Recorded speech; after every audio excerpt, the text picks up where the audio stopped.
ബഹുമാന്യ ശ്രോതാക്കൾക്ക് വിമർശനമല്ല വിശകലനം എന്ന സനൻ ടി വിയുടെ ഈ പ്രോഗ്രാമിലേക്ക് സ്വാഗതം. ഇന്ന് ഞങ്ങൾ ചർച്ച ചെയ്യുന്ന വിഷയം ക്രിസംഗികൾ ഓർത്തിരിക്കുക എന്നുള്ള ഒരു സബ്ജക്റ്റാണ്. ഈ വിഷയം സംബന്ധിച്ച് പറയാനുള്ള പ്രധാനപ്പെട്ട കാര്യം, വിശേഷിച്ച് ഇന്ത്യയിൽ നോർത്ത് ഇന്ത്യൻ ഗ്രാമങ്ങളിൽ സുവിശേഷ പ്രവർത്തനം ചെയ്യുന്ന ഞങ്ങളുടെ സഹോദരങ്ങൾ സംഘടനാ വ്യത്യാസമില്ലാതെ ആക്രമിക്കപ്പെടുകയും പള്ളികൾ, ആരാധനാലയങ്ങൾ തകർക്കപ്പെടുകയും ചെയ്തുകൊണ്ടിരിക്കുകയാണ്. എന്നാൽ കേരളത്തിൽ അത്തരത്തിൽ ഉള്ളൊരാക്രമണം ഞങ്ങൾ നേരിടേണ്ടി വരുന്നില്ല. അതിന് പല കാരണങ്ങളുണ്ടാകാം. എന്നാൽ ആ സമയത്ത് തന്നെ കേരളത്തിലെ ഒരു കൂട്ടം ക്രൈസ്തവ നേതാക്കന്മാരും അണികളും സംഘപരിവാറിനെ പിന്തുണയ്ക്കുന്ന, അവരുടെ കൂടാരങ്ങളിലേക്ക് ചേക്കേറുന്ന ഒരു സ്ഥിതിവിശേഷം സംജാതമായിട്ടുണ്ട്. അതുകൊണ്ട് തന്നെ കാലിക പ്രസക്തിയുള്ള ഈ വിഷയം ഞങ്ങൾ ചർച്ചയ്ക്കെടുക്കാൻ തീരുമാനിക്കുകയായിരുന്നു. പ്രത്യേകിച്ച് ഞാൻ, അല്ലെങ്കിൽ ഞങ്ങൾ, എന്നോടൊപ്പം ഷിജു ആന്റണി പാസ്റ്ററാണുള്ളത്. ഞങ്ങൾ ഉൾപ്പെട്ട് നിൽക്കുന്ന പെന്തക്കോസ്ത് സമൂഹം പോലും സംഘപരിവാർ കൂടാരത്തിലേക്ക് കടന്നു പോകുന്നു എന്നുള്ളത് ഞങ്ങളെ സംബന്ധിച്ച് വേദനാജനകമായൊരു കാര്യവും ആശങ്ക ഉണർത്തുന്ന ഒരു കാര്യമാണ്. അതുകൊണ്ട് അത് സംബന്ധിച്ചൊരു മുന്നറിയിപ്പ് പൊതുസമൂഹത്തിന് നൽകേണ്ടതായിട്ടുണ്ട് എന്ന് മനസ്സിലാക്കുന്നു. BJP ഒരു രാഷ്ട്രീയ പാർട്ടിയാണ്. അതുകൊണ്ട് തന്നെ ഒരു പൊളിറ്റിക്കൽ പാർട്ടി എന്ന നിലയിൽ BJPയുടെ ഒരു അയിത്തം ആരും കൽപ്പിക്കേണ്ടതായിട്ടില്ല. പക്ഷെ BJPയെ നയിക്കുന്ന, BJPയെ നിലനിർത്തിക്കൊണ്ടുപോകുന്ന സംഘപരിവാറിൻ്റെ അജണ്ട, രഹസ്യ അജണ്ടയെ നാം തിരിച്ചറിയാതെ പോകരുത്. കേരളത്തിൽ ഇന്ന് ഈ വിഷയം സംബന്ധിച്ച് നടന്നുകൊണ്ടിരിക്കുന്ന കാര്യങ്ങളെക്കുറിച്ചുള്ള ഒരു ചർച്ചയാണ്. ഷിജു ആന്റണി പാസ്റ്ററിലേക്ക് ഞാൻ വരുന്നു. അദ്ദേഹം ആ വിഷയം സംബന്ധിച്ച് പറഞ്ഞു തുടങ്ങും. ഈ ക്രിസംഗികൾ എന്ന പ്രയോഗം ഈ സംഘപരിവാരത്തിൻ്റെ ചുരുക്കപ്പേരാണ്. പ്രത്യേകിച്ച് സോഷ്യൽ മീഡിയയിലെ ഭാഷയാണ് സംഘി. ക്രിസ്ത്യാനികളിലെ സംഘപരിവാർ ആഭിമുഖ്യമുള്ളവരെ വിശേഷിപ്പിക്കുന്ന ഒരു പേരാണ് ക്രിസംഗി എന്ന് പറയുന്നത്. ഇതിൻ്റെ കേരളത്തിൻ്റെ രാഷ്ട്രീയ ചരിത്രം നമ്മൾ നോക്കുമ്പോൾ ക്രൈസ്തവ സമൂഹത്തിന് എല്ലാ കാലത്തും തന്നെ വലതുപക്ഷത്തോടാണ്, കോൺഗ്രസ് മുന്നണിയോടാണ് ആഭിമുഖ്യം ഉണ്ടായിരുന്നത്, ഭൂരിപക്ഷം പേർ. പിന്നീട് ഒരു 90-കൾക്ക് ശേഷം സവിശേഷമായ രാഷ്ട്രീയ കാരണങ്ങളാൽ, ആ കാരണം പറഞ്ഞാൽ ഒരു കാരണം RSS ആക്രമണമാണ്. ആ RSS നിരന്തരം ക്രൈസ്തവ ദേവാലയങ്ങളെ ആക്രമിക്കുകയും ക്രിസ്ത്യൻ മിഷണറിമാരെ, അത് പെന്തക്കോസ്തുകാരെന്ന് മാത്രമൊന്നുമില്ല, ഈ കേരളം വിട്ടാൽ കത്തോലിക്കരുടെ മിഷണറിമാരെ ആക്രമിക്കുന്നുണ്ട്. എല്ലാ ക്രിസ്ത്യാനികളെയും RSS ആക്രമിക്കാറുണ്ട്. അപ്പോൾ ആ ആക്രമണത്തിൽ നിന്ന് സംരക്ഷണം കൊടുക്കുന്നു എന്ന പ്രത്യേകിച്ച് പ്രത്യയശാസ്ത്രമൊന്നും നോക്കാത്ത ഒരു കാരണം കൊണ്ട് ഇടതുപക്ഷത്തിൻ്റെ അനുഭാവം വർദ്ധിച്ചു. അത് ഒരു 2000-2015 ആയപ്പോഴേക്കും അതിൻ്റെ പരകോടിയിലെത്തിയെന്ന് പറയാം. നല്ല ശതമാനം ക്രിസ്ത്യാനികൾ ഇടതുപക്ഷത്തിലുണ്ടായി, ഇടതുപക്ഷപാളയത്തിലേക്ക് ചേക്കേറി. അല്ല, അതിൻ്റെ അകത്ത് എനിക്ക് അതിനകത്തൊരു വിയോജിപ്പുള്ളത്, നല്ല ശതമാനം ക്രിസ്ത്യാനികൾ എന്ന് പറയുമ്പോൾ ഭൂരിപക്ഷം ക്രിസ്ത്യാനികളിൽ ഇപ്പോഴും കോൺഗ്രസ്സുകാരാണെന്ന് വിശ്വസിക്കുന്ന ഒരാളാണ്, മനസ്സിലാക്കുന്ന ഒരാളാണ്. കാരണം പൊതുവായിട്ട് ക്രിസ്ത്യാനികൾ എടുത്താൽ, പക്ഷെ താഴേക്കിടയിലുള്ള സാധാരണ ആളുകൾ, ക്രിസ്ത്യാനികൾക്കിടയിൽ ഒരു താഴ്ന്ന നിലവാരത്തിൽ ജീവിക്കുന്ന ആളുകൾ, അല്ലെങ്കിൽ സാമ്പത്തികമായിട്ട് താഴ്ന്ന നിലവാരത്തിൽ നിൽക്കുന്ന സാധാരണ ആളുകളാണ് എനിക്കൊന്ന് ഇടതുപക്ഷത്ത് കൂടുതലായി ആഭിമുഖ്യം പുലർത്തി വന്നത്. ഞാൻ ഈ നല്ല ശതമാനം എന്ന് പറഞ്ഞത് കൂടിയ അളവിലെന്നുള്ള അർത്ഥത്തിലല്ല, അല്ല, അഭൂതപൂർവമായ രീതിയിൽ, അതായത് മുൻകാലത്തില്ലാത്ത രീതിയിൽ ഒരു പബ്ലിക് പിന്തുണ ഇടതുപക്ഷ ആഭിമുഖ്യം ഉണ്ടായിട്ടുണ്ട്. അത് 90-കളിൽ ഒരു 96-ലാണെന്ന് തോന്നുന്നു, സുമാറിൻ്റെ ഓർമ്മയാണ്. അന്ന് CV വടവന പറഞ്ഞാണ്. അത് അദ്ദേഹത്തിൻ്റെ വാക്കാണ്. ഞാൻ അതിനോട് യോജിക്കുന്ന ആളല്ല എന്ന് പറഞ്ഞാൽ വോട്ട് ചെയ്യാൻ പാടില്ല എന്ന് യോജിക്കുന്ന ആളല്ല. എനിക്ക് രാഷ്ട്രീയ അഭിപ്രായങ്ങളൊക്കെ ഉണ്ട്, ഞാനത് സുവിശേഷത്തിൽ കലർത്താറില്ല.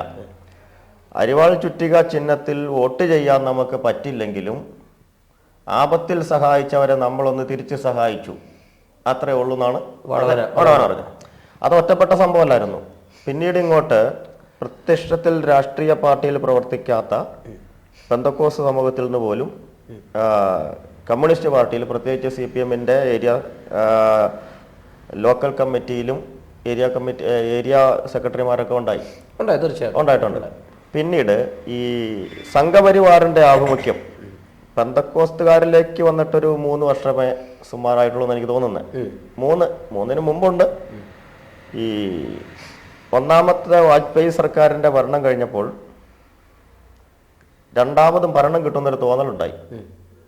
അന്ന് കൊച്ചിയിൽ ലാറ്റിൻ ക്രിസ്ത്യാനികൾ ഒരു 100 കുടുംബക്കാര് BJP ചേർന്ന വാർത്ത വന്നിരുന്നു. പക്ഷെ കാറ്റ് തിരിച്ചു വീശി. പിന്നീട് അതിന്റെ തുടർച്ച ഉണ്ടായില്ല. അവരിപ്പോ BJP ഉണ്ടോന്ന് എനിക്കറിയില്ല. പിന്നീട് ഇതിന് ഈ സംഘപരിവാർ ആഭിമുഖ്യം തുടങ്ങാനുള്ള ഒരു രാഷ്ട്രീയ കാരണം അത് തുടങ്ങിയ സമയത്ത് ഉണ്ടായില്ല. ജോസഫ് മാസ്റ്ററുടെ കൈ വെട്ടിയ സമയത്ത് ഇടത് വലത് മുന്നണികൾ അതിനോട് കാണിച്ച പ്രതികരണം, അവിടെ പ്രതികരിച്ച രീതി, അതന്നേ വിമർശനമുണ്ടാക്കിയെങ്കിലും ഇന്നത്തെ പോലെ നവമാധ്യമങ്ങളൊന്നും ഇല്ലാത്തത് കൊണ്ട് കൂടുതൽ ചർച്ച ഉണ്ടായില്ല. പിന്നീട് ഇങ്ങോട്ട് വരുമ്പോൾ കഴിഞ്ഞ ഇലക്ഷന് ശേഷം, ഞാൻ ഈ പറയുന്നത് തന്നെയാണ് കൃത്യമായ കാരണങ്ങളൊന്നുമില്ലെങ്കിലും ഇതും കാരണമാണ്. ഇസ്രായേലിൽ കൊല്ലപ്പെട്ട സൗമ്യ, ഹമാസിന്റെ മിസൈൽ വീണ് അവരെ അനുശോചിക്കുകയും അനുശോചനം പിൻവലിക്കുകയൊക്കെ ചെയ്തപ്പോൾ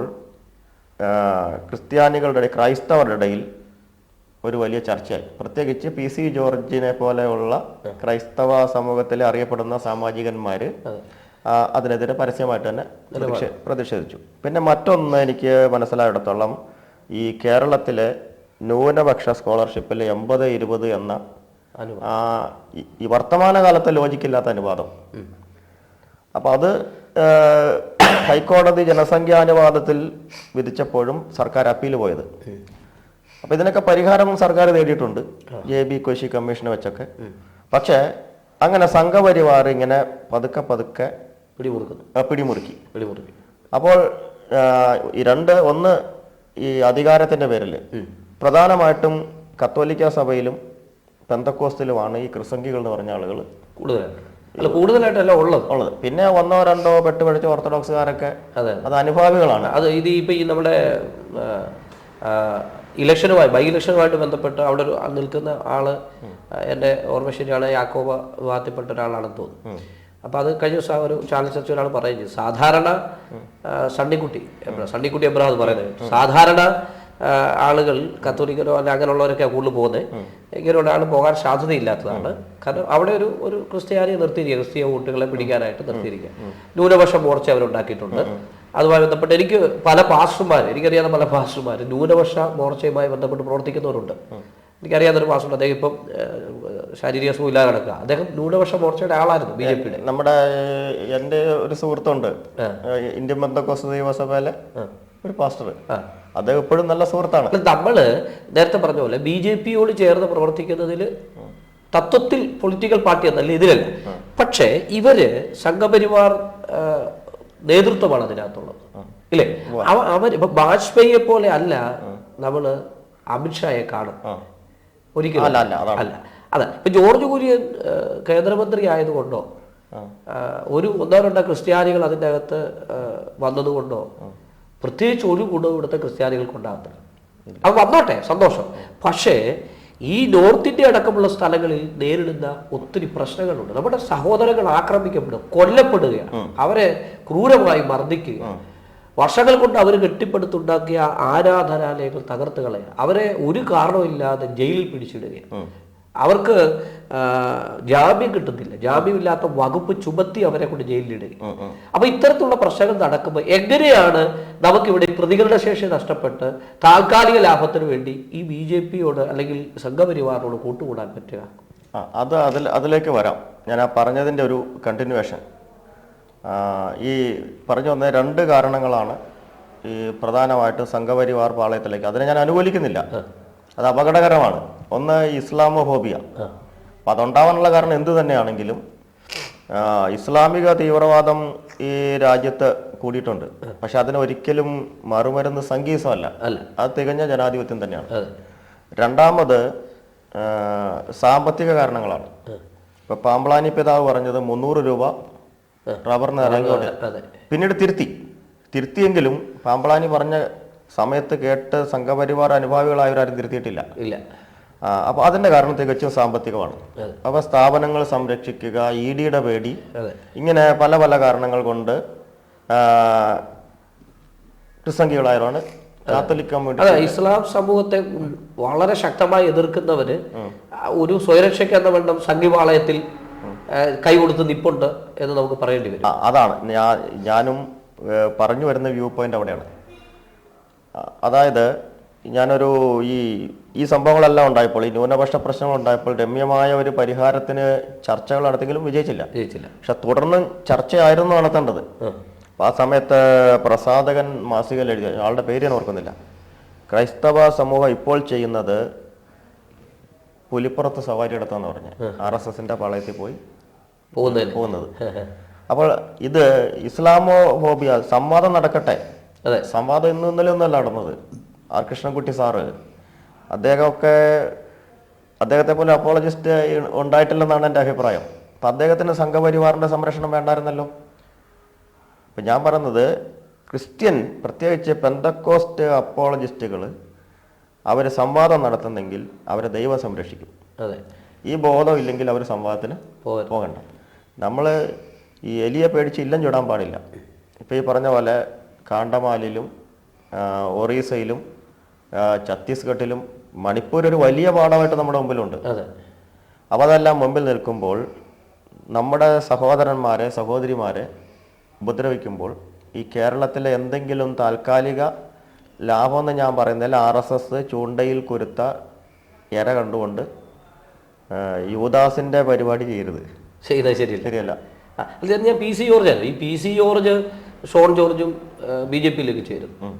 സ്വാഭാവികമായിട്ടും ക്രിസ്തീയ സമൂഹത്തെ ലക്ഷ്യം വെച്ചുകൊണ്ടാണ്. യഥാർത്ഥത്തിൽ PC ജോർജും ഷോൺ ജോർജും അതിൻ്റെ അകത്ത് ചേർന്നതിൻ്റെ അകത്ത് ഒരു പ്രശ്നമില്ല. അതിന്റെ കാരണം വരുന്നില്ല, അവർക്ക് വേറൊരുക്കും അവരെ വേണ്ട, അവരെ ആളുകൾക്ക് വേണ്ട. അതാണ് എൻ്റെ യാഥാർത്ഥ്യം, ഇല്ലേ? ഇരു മുന്നണികളും ഒരു പരിധി വിട്ട് അദ്ദേഹത്തെ സ്വീകരിക്കാൻ തയ്യാറല്ല. പിന്നെ ആകെ അദ്ദേഹത്തിന് പോയി രക്ഷപ്പെടാനൊരു മാർഗം BJP. അപ്പൊ ഇദ്ദേഹത്തെ അനുകൂലിച്ചുകൊണ്ട് ഇദ്ദേഹവുമായി ബന്ധപ്പെട്ട് ഇടപെടുന്ന നമ്മുടെ ഇടയിൽ തന്നെ എത്രയോ പെന്തക്കോസ്തുകാർ അദ്ദേഹത്തെ അനുകൂലിച്ചുകൊണ്ട് നിൽക്കുന്ന, അദ്ദേഹം പറയുന്ന ആ രാഷ്ട്രീയത്തെ ഉൾക്കൊണ്ടുകൊണ്ട് നിൽക്കുന്നവരുണ്ട്. അപ്പൊ അത് നമ്മുടെ സഹോദരന്മാരോട് കാണിക്കുന്ന, അല്ലെങ്കിൽ നമ്മുടെ നോർത്തിൽ അല്ലെങ്കിൽ നോർത്ത് ഇന്ത്യയിലെ ഗ്രാമങ്ങളിൽ പ്രവർത്തിക്കുന്ന നമ്മുടെ സഹോദരന്മാരോട് കാണിക്കുന്ന ശക്തമായ അനീതിയായിട്ടാണ് ഞാനതിനെ പരിഗണിക്കുന്നത്. അത് അവരോട് കാണിക്കുന്ന നീതിപൂർവമായ ഇടപെടലല്ല, അനീതി തന്നെയാണ് എന്നാണ് എൻ്റെ പക്ഷം. തീർച്ചയായിട്ടും. അല്ലാതെ നമ്മൾ ഏത് ഐഡിയോളജി വെച്ചുകൊണ്ടാണ് സംഘപരിവാറിനെ നമുക്ക് അംഗീകരിക്കാൻ പറ്റുന്നത്? ആ വ്യക്തികളെയല്ല. സാറ് പറഞ്ഞ പോലെ BJP എന്ന പൊളിറ്റിക്കൽ പാർട്ടിയല്ല, പക്ഷേ സംഘപരിവാരത്തിൻ്റെ രാഷ്ട്രീയ മുഖമാണ് BJP.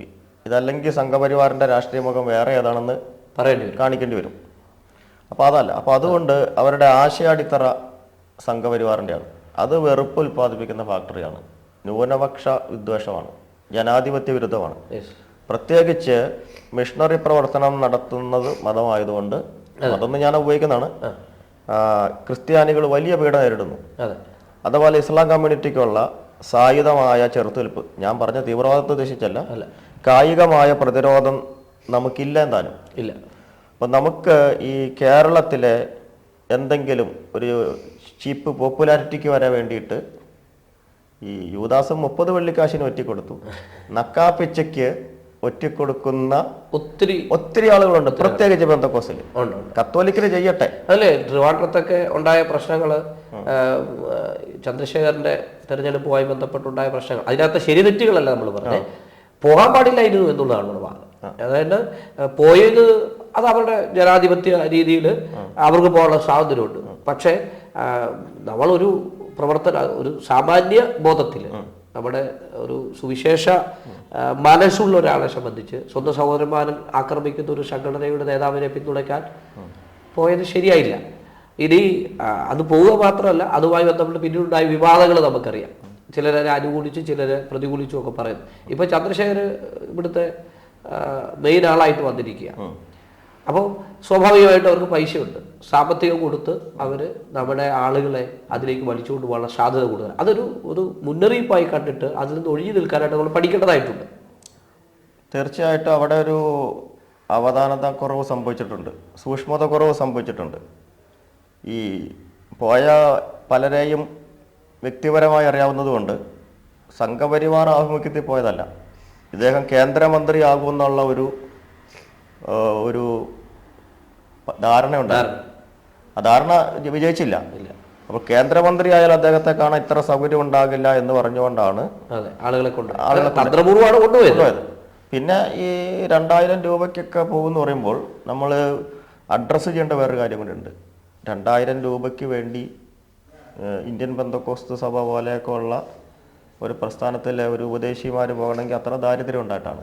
അവിടെ ഈ പ്രസ്ഥാനത്തിൻ്റെ ഒരു ഉത്തരവാദിത്തക്കുറവ് കൂടെ ഈ തരുണത്തിൽ ശരി ശിക്ഷിക്കപ്പെട്ടതാണെങ്കിൽ വൻസ്രാവുകൾ ശിക്ഷിക്കപ്പെട്ടിട്ടില്ല. ഇല്ല, അത് പറയുന്നതിൽ എനിക്ക് പേടിയൊന്നുമില്ല, അതങ്ങനെ തന്നെയാണ്. അതവിടെ കിടക്കട്ടെ. അപ്പോൾ എന്തു തന്നെയാണെങ്കിലും സംഘപരിവാരനോട് ആശയപരമായിട്ടും അല്ലാതെ നമുക്ക് യോജിക്കാൻ പറ്റില്ല. ഞാനത് പറഞ്ഞു വരുമ്പോൾ കാരണം ഈ MP ജോൺ ബ്രിട്ടാസ് ഒരു പ്രസ്താവന നടത്തി എന്ന് പറഞ്ഞ് ഭയങ്കര പ്രശ്നമുണ്ടായി. ഈ നിലമ്പൂർ ഇലക്ഷൻ വന്നതുകൊണ്ടായിരിക്കാം അതിങ്ങനെ വലിയ ഹൈപ്പ് കിട്ടിയത്.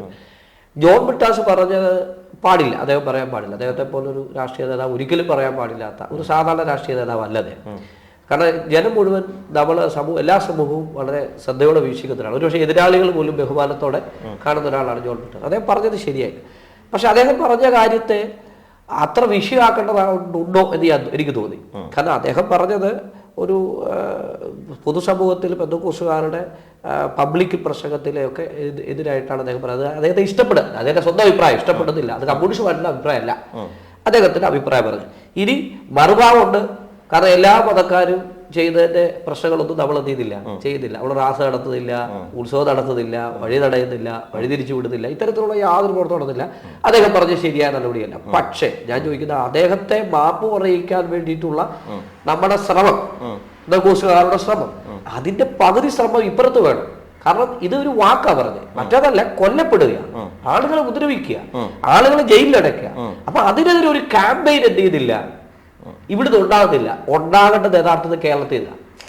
അത് പറയുമ്പോൾ ബ്രിട്ടാസ് അദ്ദേഹത്തെ പോലൊരു നേതാവ് എന്ന് പറയാൻ പാടില്ലായിരുന്നു. അതുകൊണ്ട് പ്രാഥമികമായൊരു വിയോജിപ്പ് എനിക്കുമുണ്ട്. പക്ഷേ ഈ RSSന്റെ ആക്രമണങ്ങളെക്കുറിച്ച് ചോദിക്കുമ്പോൾ അത് ഇങ്ങനെ മിഷണറി പ്രവർത്തനം നടത്തുന്നതാണ്, യേശു മാത്രം ദൈവം എന്ന് പറഞ്ഞാൽ തല്ലുകൊള്ളൂ എന്ന് പറയുന്ന കരിമ്പുംകാലയ്ക്കും മറുനാടൻ ഷാജിനുമെതിരെ എന്തുകൊണ്ട് ഇങ്ങനെ ഒരു ക്യാമ്പയിൻ കരിമ്പുകാലം അങ്ങനെ തന്നെ വർഷമായിട്ട് പറയാം. അത് യഥാർത്ഥത്തിൽ എയിം ചെയ്ത ആരെയാ അദ്ദേഹം? പെന്തക്കോസ്തുകാർ അല്ല, മിഷണറി പ്രവർത്തനം ചെയ്യുന്ന നോർത്ത് ഇന്ത്യയിലെ ആളുകളെയാണ്. കരിമ്പങ്കാലം അങ്ങനെ ചെയ്യുന്നെങ്കിലും ഈ അവർക്ക് ചില സ്ഥാപിത ലക്ഷ്യങ്ങളുണ്ട്. കാരണം ഈ കേരളത്തിന് പുറത്തുള്ള കത്തോലിക്ക സഭയിലെ സന്യാസ സംഭവങ്ങൾ അവർ RSSന്റെ മർദ്ദനം ഏൽക്കുന്നുണ്ട്. കന്യാസ്ത്രീമാരെ മാനഭംഗം ചെയ്യപ്പെടുന്നുണ്ട്. ഇതൊക്കെ അറിയാൻ പാടില്ല എന്നിട്ടല്ല, അവർക്ക് കേരളത്തിൽ സംരക്ഷിക്കാനുള്ള സ്വത്തുണ്ടെന്ന് വയ്ക്കാം. പക്ഷേ ഈ പെന്തക്കോസ്ത് ക്രിസംഗികളുടെ യുക്തി എനിക്ക് മനസ്സിലാകുന്നില്ല. അല്ല, എൻ്റെ പാസ്റ്റർ, എൻ്റെ ചോദ്യത്തിൽ പെന്തക്കോസ്തുകാരെ സംബന്ധിച്ചോ ക്രിസ്ത്യാനികളെ സംബന്ധിച്ചോ ഇവിടെ ഇപ്പം കേരളത്തിൽ ഒരു സംഘപരിവാറിന്റെ പ്രൊട്ടക്ഷൻ എന്ത് ചെയ്യില്ല, ആവശ്യമുണ്ടോ? ഇല്ല. ഇവിടെ ഒരു സമുന്നരായ മനുഷ്യരാണ്, സാമൂഹ്യ ബോധമുള്ളവരാണ്, നമുക്ക് സ്വയം അസ്തിത്വമുള്ളവരും നിലനിൽപ്പുള്ളവരും സമ്പത്തുള്ളവരും പെന്തക്കോസ്തുകാർ ഒരു പരിധി വരെ.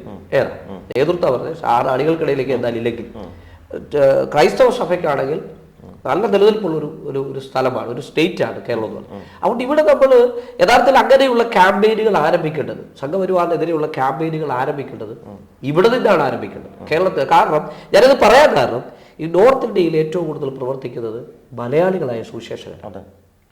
അപ്പം നമ്മുടെ സ്വന്തം സഹോദരന്മാർ അവിടെ ആക്രമിക്കപ്പെടുമ്പോൾ, അവരവിടെ കൊല്ലപ്പെടുമ്പോൾ, അവർ ജയിലിനകത്തിട്ടിട്ട് അവർക്ക് കഴിക്കാൻ ഭക്ഷണമില്ലാതെ ഭാരപ്പെടുമ്പോൾ, ഇവിടെ ഈ സംഘപരിവാറിൻ്റെ കൂടാരത്തിൽ ചെന്ന് കയറിയ ക്രിസ്ത്യാനികളോടും കേരള കോൺഗ്രസ്സുകാരോടും അങ്ങനെയുള്ളവരോടൊക്കെ ചേർന്ന് ഒരു വേഷയിലിരുന്ന് വട്ടവേഷമേളം നടത്തി ഭക്ഷണം കഴിക്കുന്ന നമ്മുടെ മനോഭാവത്തെ എങ്ങനെയാണ് നമുക്ക് ഉൾക്കൊള്ളാനായിട്ട് കഴിയുന്നത്?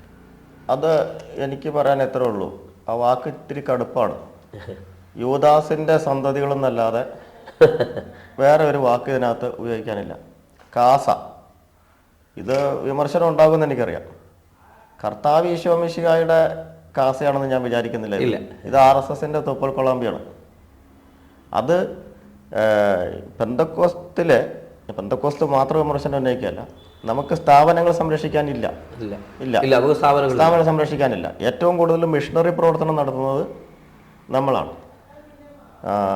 ഇനി നമ്മുടെ ഇടയിലെ ചില വ്യക്തികൾ സംസാരിക്കുന്നത് കേട്ടാൽ ഇത് RSSന്റെ വക്താവാണോ സംസാരിക്കുന്നത്, പെന്തക്കോസ്തുകാരനാണോ എന്ന് സംശയം തോന്നുന്ന രീതിയിൽ അത്ര കണ്ട് സംഘവൽക്കരിക്കപ്പെട്ട മനസ്സുള്ള കുറേ ആളുകൾ ഇവിടെ ഉണ്ടായിട്ടുണ്ട്. അതെ, ഈ കാസയായിട്ട് പറഞ്ഞു വന്നപ്പോൾ കാസയുടെ പ്രവർത്തനങ്ങൾ യഥാർത്ഥത്തിൽ ബിബ്ലിക്കൽ ആയിട്ട് നമുക്കൊന്നും കണ്ടെത്താൻ കഴിയാത്തൊരു പ്രവർത്തനമാണ് അല്ലേ. അവര് എന്താ പറയുക, ഇവിടുത്തെ ഭൂമി പ്രശ്നങ്ങൾ, ആ പ്രശ്നങ്ങളിലെല്ലാം അവരുടെ നിലനിൽപ്പ് മാത്രമാണ് നോക്കുന്നത്. അവർ കേവലം നോക്കുന്നത് കേരളത്തിലെ മാത്രം കാര്യങ്ങളാണ്. നേരത്തെ പറഞ്ഞ പോലെ കത്തോലിക്ക സഭയിൽ എത്ര വൈദികന്മാർ ആക്രമിക്കപ്പെട്ടു, എത്ര കന്യാസ്ത്രീകൾ ആക്രമിക്കപ്പെടുന്നു നോർത്ത് ഇന്ത്യൻ ഗ്രാമങ്ങൾ.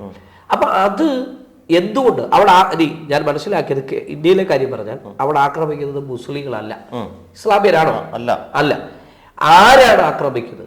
അവിടെ വിഷയം ആക്രമിക്കുന്നത് ഇന്ത്യയിൽ വേറെ രാജ്യത്ത് കാണും, പക്ഷെ ഇന്ത്യയിൽ അവരെ ആക്രമിക്കുന്ന മുഴുവൻ ഈ പറഞ്ഞ സംഘപരിവാർ ശക്തികളാണ്. അപ്പൊ അവരെ എതിർക്കണ്ടേ നമ്മൾ? അവരെയല്ലേ എതിർക്കേണ്ടത്, അവരല്ലേ എതിർക്കപ്പെടേണ്ടത്? തീർച്ചയായിട്ടും ആശയപരമായി ഇസ്ലാമിയ മതത്തോടോ ഒക്കെ നമുക്ക് നമ്മുടെ ആശയങ്ങളെ പ്രചരിപ്പിക്കാം, അല്ലെ അതിനെ എതിർക്കാം, അവരുടെ ശരി തെറ്റുകളെ നമുക്ക് വിശകലനം ചെയ്യാം. പക്ഷെ ഒരു സാമൂഹ്യ ബോധത്തിൽ നമ്മൾ എതിർക്കേണ്ടത് ഈ സംഘപരിവാർ ശക്തികളെ അല്ലേ? തീർച്ചയായിട്ടും സാറ് പറഞ്ഞതൊരു വലിയ ഘടകമാണ്. ഇന്ത്യയിൽ ഒരിക്കലും ക്രിസ്ത്യാനികളെ മുസ്ലിങ്ങൾ ആക്രമിച്ചിട്ടില്ല. ഇവിടെ നമ്മളെ ആക്രമിക്കുന്നത് നമ്മളെ മാത്രമല്ല മുസ്ലിം കമ്മ്യൂണിറ്റിയെയും. അവർക്ക് ചെറുത്തുനിൽപ്പിൻ്റെ ശേഷിയുണ്ട്, നമുക്കതില്ല. ആക്രമിക്കുന്നത് സംഘപരിവാറാണ്, ഹിന്ദുക്കളല്ല, സംഘപരിവാറാണ്. ഞാൻ ഈ കാസയെക്കുറിച്ച് പറഞ്ഞപ്പോൾ കത്തോലിക്ക സഭ ഭവ്യമായി കരുതുന്ന ആ കുർബാനയിൽ ഉപയോഗിക്കുന്ന ആ വിശുദ്ധ പാത്രത്തെ അല്ല ഞാൻ പറഞ്ഞത്. കാസ എന്ന് പറയുന്ന സംഘപരിവാറിൻ്റെ പോഷക സംഘടനയാണ് ഉദ്ദേശിച്ച് പറഞ്ഞത്. അപ്പോൾ ഈ കാസയുടെ കൂട്ടത്തിലെല്ലാം ചെന്ന് പെട്ട് അറിയാവുന്ന